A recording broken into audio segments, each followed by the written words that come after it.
O ponto em si que você perguntou, o caminho de um mago em si. Qual é o caminho, se é difícil, não é, e tudo mais. E eu quero dizer que o caminho em si, de você se tornar a pessoa mais desenvolvida de você mesmo, é a história de Jó. Porque você vai ser testado de todas as formas possíveis. Você vai perder tudo para poder depois ganhar o dobro. Mas a grande verdade, que a minha síntese em si, quanto mais você perde as coisas, na verdade é o universo te fazendo desapegar do material. Quanto mais você desapega do material, de fato aquele carro, aquela casa, quando você mais está no ponto onde você só está apegado em si mesmo, é nesse momento que você está subindo na árvore da vida. Quanto mais você sobe na árvore da vida, mais você recebe a luz do Criador. Mais você recebe a sabedoria do Criador. É que é assim, Igor, essa história de Jó é uma história que eu acho muito complexa. Pode entrar nesse Tem tanta assunto. coisa a questionar com relação a isso? Claro, vamos entrar nesse assunto. Eu tinha uma visão muito intrínseca sobre isso ano passado, porque eu queria entender Deus. Eu queria entender os motivos de Deus e todo mundo bota aquele medo em si sobre o que de fato é Deus, não pode questionar, não pode entender, não pode estudar, não pode fazer nada. E eu fui em busca desse conhecimento, porque eu imagino que eu vou saber respeitar mais se o meu cérebro racional começar a entender lógica no sentido disso. Então eu estava assistindo uma pregação, eu sou cristão até hoje em si. Somos, né? E onde, se eu não me engano, Deus, no caso, eu acredito que era Elohim, manda Saul matar todo o povo, acho que é Malequita, inclusive mulher, criança, animais. E aí nisso eu fiquei revoltado, porque eu tive uma visão do tipo, como que Deus manda matar todo mundo, inclusive todo mundo que tem a centelha divina e tudo mais. Criança animal, pô. Criança animal. Aí eu tive esse tipo de disrupção sobre o que seria Deus. E aí eu tive esse questionamento. Quando eu fui ver e entender de fato, basicamente nos primórdios em várias culturas, a gente vai trazer basicamente também a história de Noé. Deus manda destruir a terra, mas também manda poupar Noé, no caso. Isso é outra coisa que me pega. Se mandou destruir aquela época do jeito que tava, Sim. Eu não sei qual que é o problema ele não mandar hoje. Pois é. Então aí, depois de pesquisar várias culturas em si, eu entendi que parece que na epopeia de Gilgamesh tem a Assembleia dos Deuses em si, onde parte da Assembleia manda destruir a terra através da água, e existe, se não me engano, um deus, um anjo que se compadece da humanidade e avisa Noé para poder construir a arca. Por isso que eu quis dizer, o que seria Deus em si? Eu poderia dizer que o uno, o todo, ele vai se dividir em 3 formas: criação, sustentação e destruição. As 3 formas da árvore da vida: o braço direito, o braço do meio e o braço da esquerda. Então, quando nós temos basicamente esses julgamentos do todo em si, nós temos literalmente essa assembleia para poder discutir o que vai acontecer com a Terra. Então, vai ter a parte que vai decidir purificar a Terra, mas vai ter a parte dentro dessa assembleia que vai ter misericórdia da Terra. Isso tudo como se fosse os arquétipos, e é como se nós estivéssemos vivendo dentro do cérebro de Deus. Então, é a partir desse momento em que comecei a entender que quem foi que mandou Saul matar aquele povo em si foi o braço esquerdo de Deus, o braço mais rígido, entende? Da árvore da vida. Então, muitas das vezes as pessoas vêm aqui e acabam falando, será que não existe um Deus que comandou, existiu lá no Velho Testamento, e no Novo Testamento já é outro Deus que está ali? Eu posso te dar essa resposta. E depois eu quero falar sobre Jó, não tem como, mas eu quero falar sobre Jó. Então, o ponto em si, só para finalizar, meu irmão, que Deus seria a decisão que é tomada por todos que formam a unidade de todos os arquétipos em si, cada um dando ali a sua visão. Eu tive essa revelação que Deus seria a harmonia entre todos, não seria, e esse todo em si, semelhante ao ser humano com suas várias personalidades, seus vários arquétipos, somos um, não somos? Mas temos várias faces dentro da nossa mente. Temos a parte mais hedonista, temos a parte que é mais sábia, a parte que é o pai. Sim. Tudo isso são faces. Tudo isso são faces que compõem o ser humano, a nossa mente em si.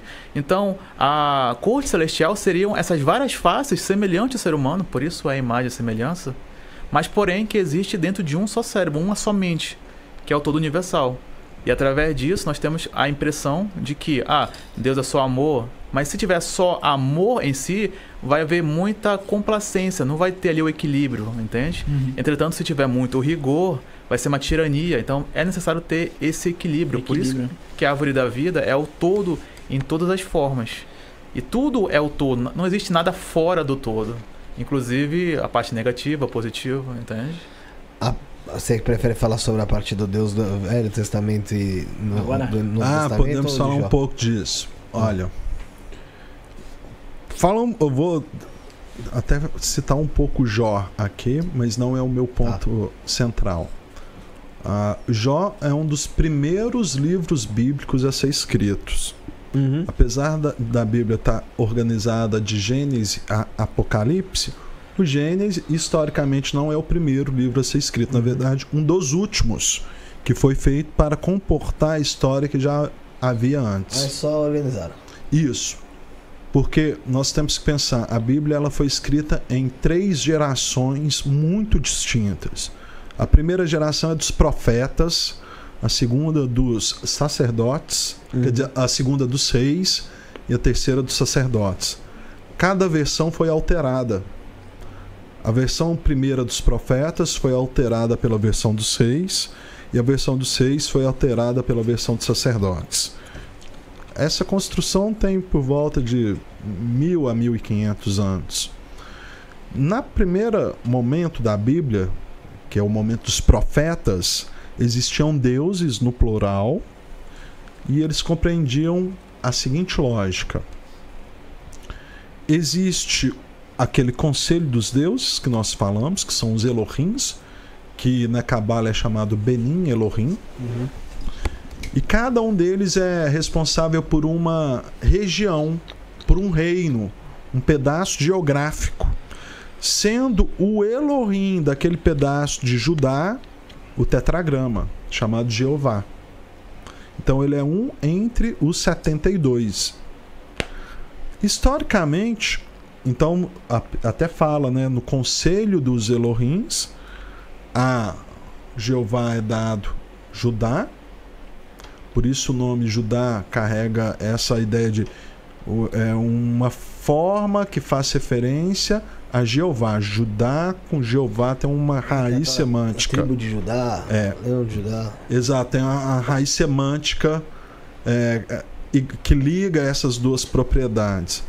Mas eles falam que esses 72 Elohims, eles são submetidos a uma vontade de Elion. E Elion significa o Altíssimo. Sobre o Altíssimo, não tem quase nada no Antigo Testamento. Ele é literalmente oculto. Criou o universo e se escondeu. Mas no Antigo Testamento se fala então de quem? Do tetragrama. Que é aquele Benin Elohim que está comandando Judá. E ele não tem moral. No começo ele é um ser amoral.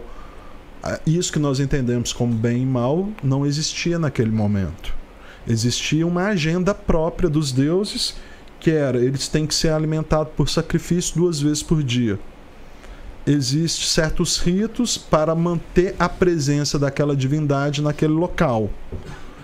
Então, existe uma linguagem metafórica sobre isso, que é o primeiro capítulo do Zohar, o livro da Cabala, fala. Ele fala o seguinte: tudo que você for ler na Bíblia, não pense como história, pense como metáforas. Nossa, eu falava isso muito antes de ouvir isso. Viu? Tudo são metáforas. Isso aí é o capítulo 1 do Zohar, que foi escrito em 1300, entende? Ele fala, não leve a sério essa coisa. Então, a situação que o Igor falou, para além de ter uma divindade que controla toda a providência, todo o bem, todo o mal, há também uma linguagem cifrada ali, que é quando qualquer protagonista de uma história bíblica é dado a ele a ordem de executar vizinhos ou o próprio povo, ele está acontecendo com ele a mesma situação que acontece com Arjuna e Krishna lá no Bhagavad Gita, que Arjuna tem que matar a própria família. Mas o que isso está querendo refletir? Qual que é a verdade que essas duas situações estão querendo falar? Ou, por exemplo, no Islã vai falar mate um infiel. Não é que é matar alguém de outra religião, não é matar o vizinho que mora ali. O vizinho, o infiel, é aquilo que na linguagem egípcia é chamado de os demônios vermelhos de Sete. E no Tibete é chamado de os agregados psicológicos, que é a força plural do ego em nós. Mate seu próprio ego. Então o que ele está falando na Bíblia? Bota o seu herói, o seu protagonista, a sua mente, a sua força de vontade para lutar contra as suas baixas paixões e vença desde a pequenininha que é a criança, desde a inofensiva que é a mulher, até o mais evidente que é o homem. Então é uma força, como se diz, uma receita, uma estratégia de combate interno que está sendo passado ali. E no caso, o Jó, ele vive isso. A ideia do Jó é o Deus absoluto, ele manda um dos Elohims, que é um acusador, que é chamado Satã.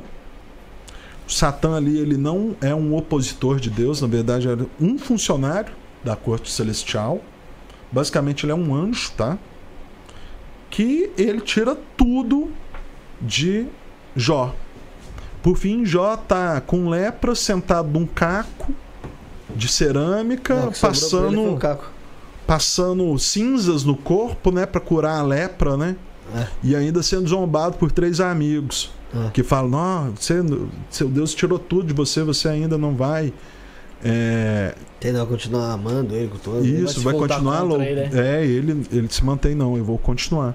Se mantém fiel. Mas o Jó ali, ele está representando isso, a pessoa que está lidando com as suas baixas paixões, a pessoa que está desconstruindo o império que ele construiu. Então ali ele está abrindo mão de tudo aquilo que são exatamente esses agregados psicológicos que nós falamos. Tudo aquilo que vai trazer o orgulho, a vaidade, a luxúria, tudo aquilo ali que iria tirar a potência vital de Jó foi destituído. E quando ele fica sem nada que seja o artificial para ele, ele encontra novamente a divindade e que vai abençoar com ele com riquezas muito maiores. Essas riquezas, primeiro, são as riquezas da sabedoria, de saber lidar com a própria perda, e a sabedoria que vai te permitir crescer. Então, para a gente crescer, nós temos que fazer uma escolha consciente de matar aquilo que é o velho em nós, aquilo que já é um peso que nós estamos carregando e que não está permitindo com que nós tenhamos progresso e evolução na nossa vida. Essas são mensagens que estão ali nesses textos, e uma das mensagens e uma das possibilidades de leitura para Jó. Não é a única, como, né, a própria Cabala fala. São metáforas, existem camadas e camadas de verdade ali.